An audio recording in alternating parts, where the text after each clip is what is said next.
안녕하세요. 보상가배상TV입니다. 이들 경향이 무조건적으로 마음을 읽어보는 코너 호모 이코노미코스입니다. 이게 바로 고지의무라는 것 때문인데요. 의학적으로 인간관계가 없다라고 하면은 지급을 받을 수 있는 거고요.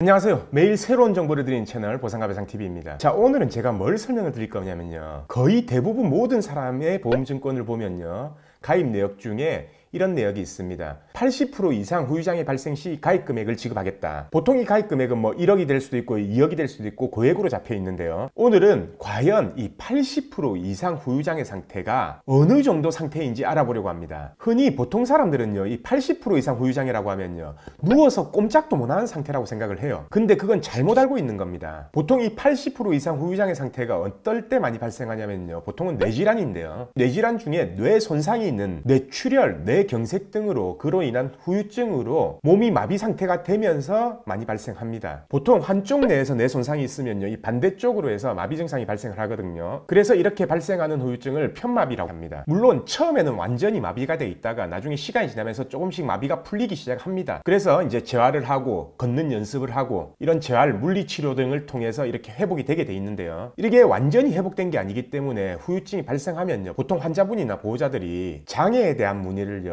보험사나 설계사한테 많이 해요. 그래서 이렇게 뇌손상, 뇌출혈, 뇌경색 등으로 인해서 이런 마비 상태가 있는데 장애보험금을 받으려면 어떻게 해야 되냐라고 하면요, 하나같이 나오는 대답은 똑같습니다. 뇌손상은 신경계 장애이기 때문에 일상생활 동작 제한, ADLS 평가표에 따라서 장애를 받아오라고 합니다. 제가 아는 모든 사례가요, 환자나 환자 보호자들이 이 보험사에 요청을 하면요, ADLS 장애에 의해서 장애 평가를 해서 보험금을 청구하라고 합니다. 그러면은 보험금을 지급하겠다 라고 하는 거죠. 그럼 그 ADLS 장애가 뭐냐? 그 표를 같이 한번 보면요, 이동 동작, 음식물 섭취, 배변 배뇨, 목욕, 옷 입고 벗기로 나눠져 있고요. 세부적으로 보면 각 상태에 따라서 이렇게 퍼센트가 정해져 있습니다. 자, 그러면은 편마비 환자분이면서 걸을 수 있고 대신 오래 걷지는 못하는 분들 기준으로 이 표에서 몇 프로에 해당하는지를 체크해 보면요, 제가 수십 건 진행해 본 결과 보통 이런 분들은 이동 동작 같은 경우에 제일 밑에 보시면은 독립적인 보행은 가능하나 파행이 있으며 난간을 잡지 않고는 계단을 오르내리기가 불가능한 상태라고 해서 10%에 해당합니다. 그리고 음식물 섭취 같은 경우에는요, 젓가락을 이용해서 생선을 바르거나 음식물을 자르지 못하는 상태 5%에 해당하고요.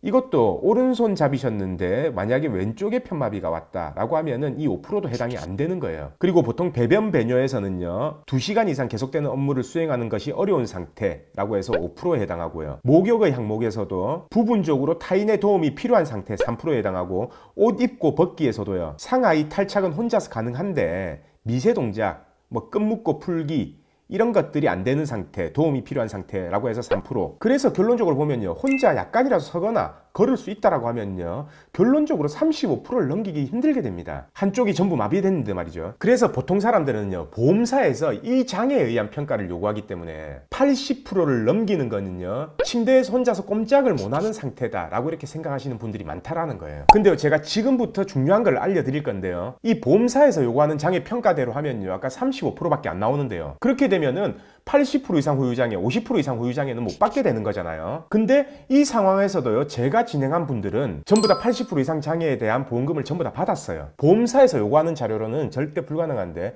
저는 왜 받을 수 있었을까요? 왜 가능한지에 대해서는 보험 약관을 살펴보면요, 자, 이거는 모든 보험사에 공통적으로 적용되는 약관인데요, 약관의 장애 판정 기준에 신경계 부분을 보게 되면요, 우선 1항에서 신경계에 장애를 남긴 때에는 일상생활 기본 동작 제한 장애 평가표에 의해 평가한다라고 나와 있죠. 이게 아까 보험사가 요구하는 자료입니다. 이 약관만 있으면은 당연히 보험사가 요구하는 대로 평가를 해야 되겠죠. 근데 밑에 보시면요, 3항에는 어떻게 나와 있습니까? 신경계 장애로 다른 신체 부위, 즉 눈, 귀, 코, 팔, 다리 등은 해당 장애로도 평가하고 그중 높은 지급률을 적용한다, 이렇게 나와 있죠. 무슨 말이냐면요, 일상생활 동작 제한표로도 평가를 하든지 아니면은 팔, 다리 등의 장애로 평가하든지 그중 높은 장애에 대한 지급률을 적용한다는 말입니다. 그러면요, 왜 보험사는 팔, 다리 장애로 평가할 수 있다, 그 말을 왜 안 해줬을까요? 이 팔, 다리 등으로 장애를 평가하게 되면요, 보험사에서 요구했던 자료 이것대로 평가하는 것보다 훨씬 높게 장애가 평가가 돼요. 자, 보통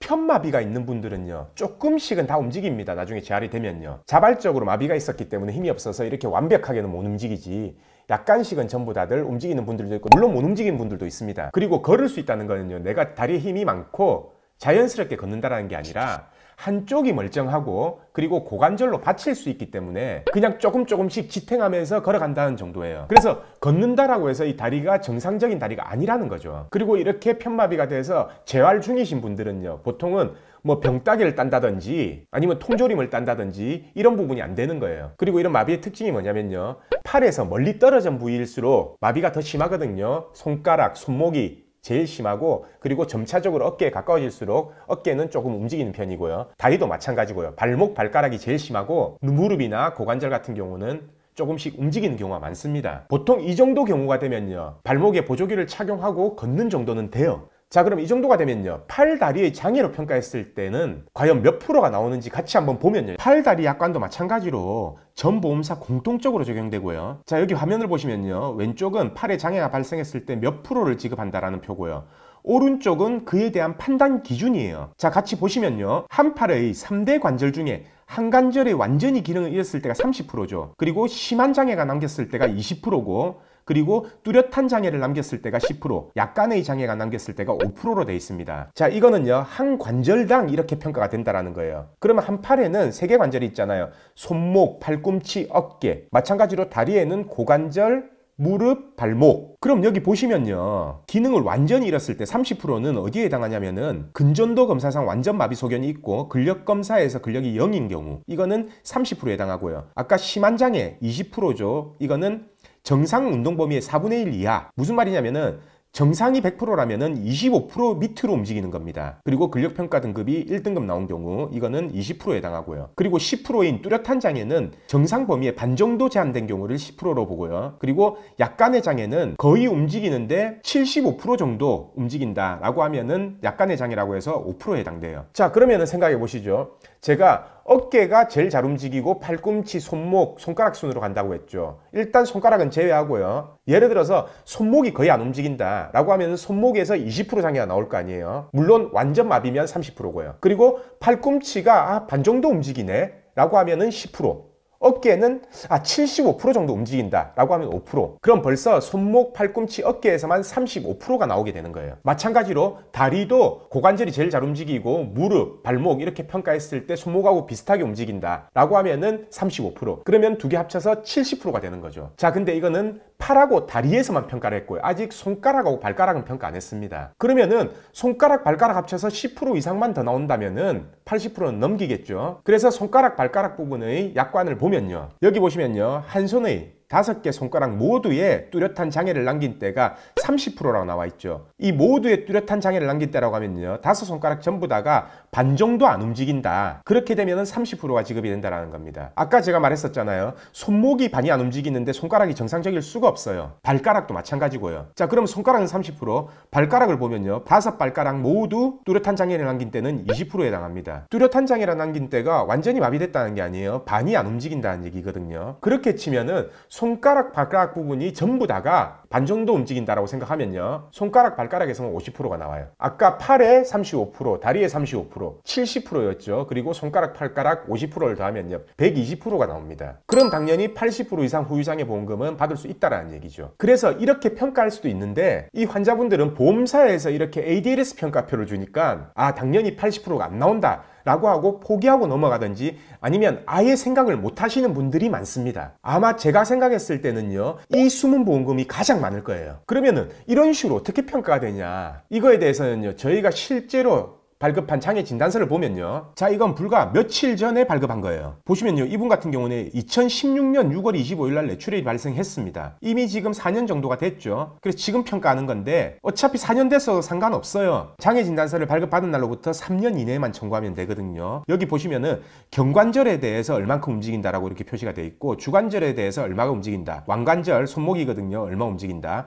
그리고 손가락의 1지, 2지, 3지, 4지, 5지, 그리고 발가락, 이렇게 전부 다 평가를 해서 어깨 부분하고 팔꿈치 부분은 10%, 손목 부분은 30%, 손가락 부분은 30%, 고관절 5%, 슬관절 10%, 족관절 20%, 이렇게 평가가 돼서 결국은 80% 이상 후유장애 진단서를 발급받아서 청구를 하게 되는 거죠. 자, 아까 보험사에서 요구한 평가대로 하면요, 35%밖에 안 나왔습니다. 그러면 지금 못 받게 되죠. 근데 약관에 나와 있는 계약자한테 유리한 방법대로 평가를 하면은 80%를 넘게 되는 거예요. 우리나라 3대 질환이 있죠. 암, 뇌질환, 심장질환. 보통 이런 마비 상태는요, 뇌질환에서 많이 발생하는데요. 그리고 이 뇌질환이 발생해서 마비 상태가 되면요, 간병인이 필요한 상태가 돼요. 그러면 간병인이 많이 들거든요. 그렇기 때문에 제가 50% 이상, 80% 이상 이 후유장애 담보는요, 진단금에 비해서 훨씬 더 저렴해요. 그렇기 때문에 이 50% 이상, 80% 이상 후유장애 담보는 넣을 수 있는 대로 최대한 넣어 놓는 게 좋다라고 이렇게 누누이 말씀드리는 겁니다. 솔직히 50% 같은 경우에 팔다리에 조금씩만 마비 있어도 50%는 넘겨요. 오히려 이 50% 장애 진단 받는 것보다요,